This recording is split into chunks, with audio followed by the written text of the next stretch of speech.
کی روشنی فراہم کرنا، حتیٰ کہ کفر کے اندھیرے کو مٹا کر کے اسلام کا نور بانٹنا، کیونکہ اس ادارے کا نام ہی النور ہے، تو یہ ہر طرح کی روشنیاں بانٹ رہا ہے، ہر طرح کی اجالے تقسیم کر رہا ہے۔ کتنی فرحت کے وہ لمحے ہوتے ہیں جب ایک شخص کفر چھوڑ کر اسلام کے حصار میں آتا ہے، تو اس کو کسی ترازو پہ اس خوشی کو، اس مسرت کو تولا نہیں جا سکتا۔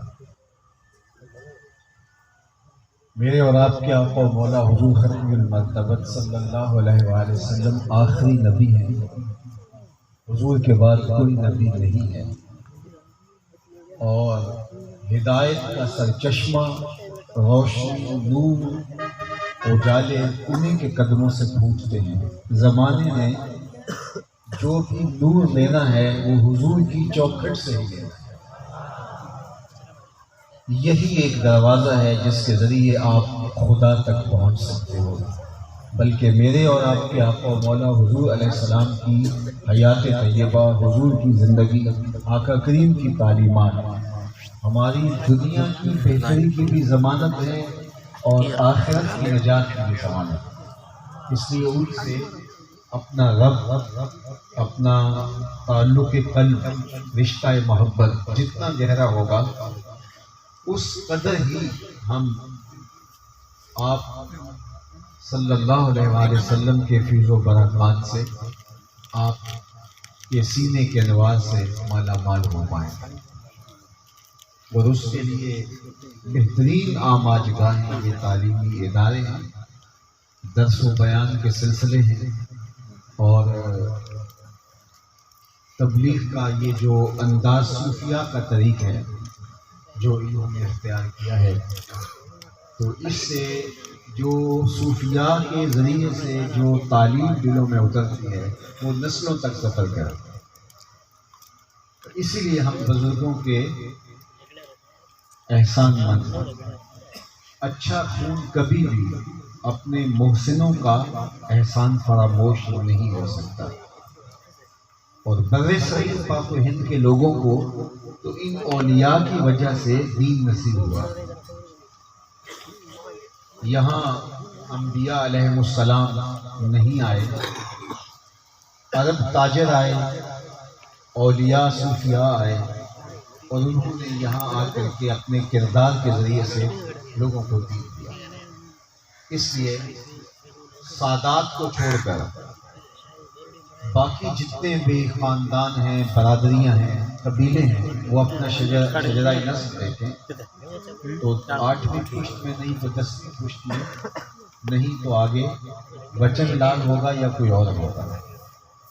تو ہمارے آباء و اجداد کو دین صوفیاء کے ذریعے سے ملا ہے، اس لیے ہمارے ضمیر میں صوفیاء کے لیے محبت ہے اور ان کے لیے پیار ہے۔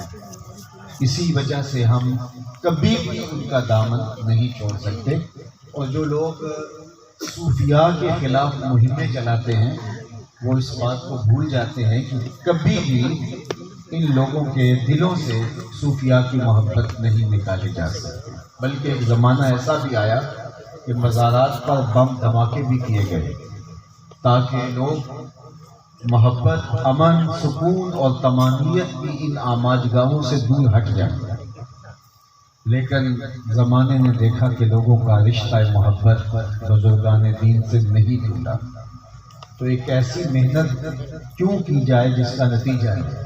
ہاں، اگر اس طبقے میں کوئی کالی بھیڑیں شامل ہو گئی تو ان کی نشاندہی ضرور کرنی چاہیے۔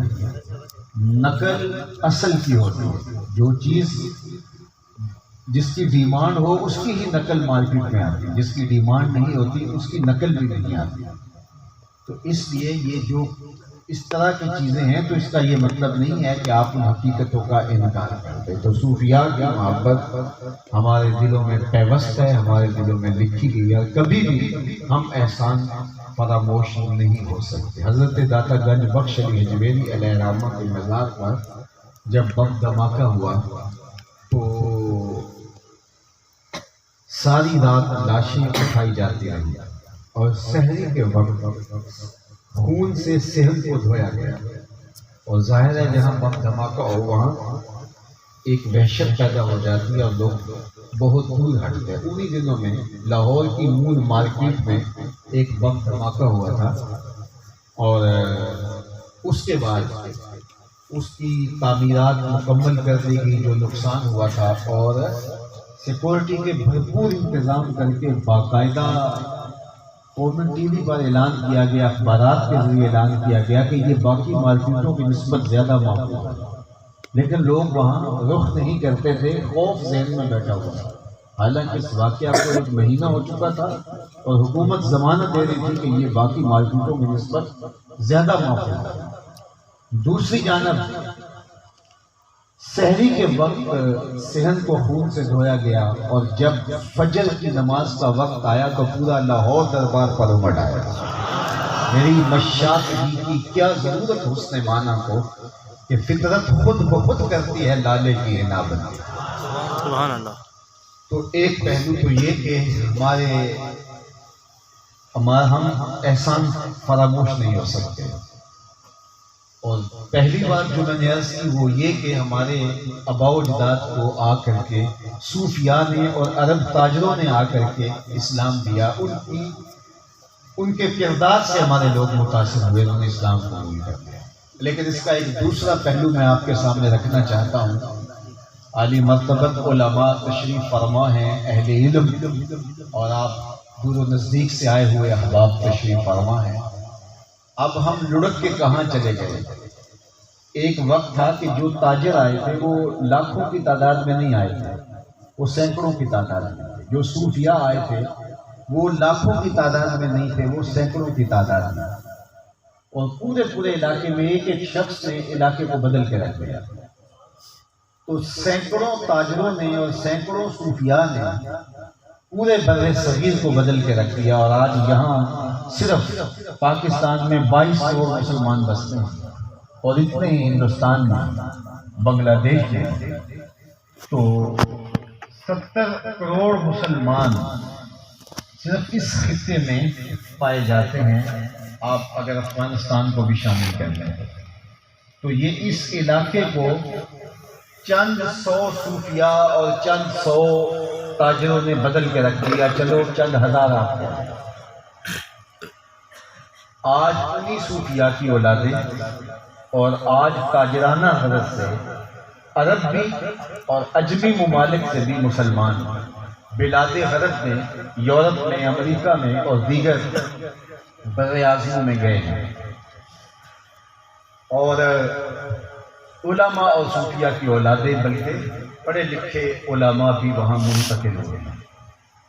جو میرا درد ہے اور جو المیہ ہے، جو آپ کا بھی درد ہے، وہ یہ کہ ایک زمانہ وہ تھا جب ہمارا کردار مضبوط تھا، تو چند 100 علماء، چند 100 صوفیاء اور چند 100 تاجر آئے، اور ان کی تبلیغ کا نتیجہ یہ ہے کہ آج 60-70 کروڑ مسلمان ان کی تعلیمات کے نتیجے میں آج یہاں ہیں، اور یہاں سے لاکھوں تاجر، عرب سے لاکھوں تاجر، علماء، صوفیاء کی اولادیں یورپ میں، امریکہ میں اور دیگر ممالک میں آباد ہوئی۔ تو وہاں تو پھر کوئی کافر نہیں رہنا چاہیے تھا۔ چند 100 تاجر آئے تو یہ کفرستان اسلامستان بن گیا، اور وہاں ہزاروں نہیں لاکھوں تاجر ہیں اور لاکھوں لوگ یہاں سے گئے ہیں، تو وہاں تو ایک بھی کافر نہیں رہنا چاہیے۔ لیکن حال کیا ہے کہ جب وہاں جانا ہوتا ہے تو وہاں کے لوگ کہتے ہیں کہ کوئی حل بتاؤ ہماری اولادیں مسلمان رہ جائیں۔ یعنی وہ لوگ یہاں آئے اور انہوں نے لوگوں کو بدل کے رکھ دیا، اور آج ہم کفر کے دیش میں گئے ہیں تو ہمیں اپنی اولادوں کی فکر ہے کہ ہماری اولادیں مسلمان رہ جائیں۔ تو یہ ہے تنزل، اور یہ ہے کردار کے اندر سکم، اور یہ ہے ہماری کمزوری روحانیت سے دوری۔ تو یہ بات ذہن میں رکھیے گا کہ دین تقریروں سے نہیں پھیلا، دین کردار سے پھیلا۔ جتنی تقریریں میں کر رہا ہوں اتنی خواجہ معین الدین چشتی اجمیری نے نہیں کی، صوفیاء نے آ کے اتنی تقریر نہیں کی جتنی آج جو ہے مختلف چینلز کے اوپر اور سوشل میڈیا کے اوپر آپ لوگ سن رہے ہیں، اتنے خطابات انہوں نے نہیں کیے.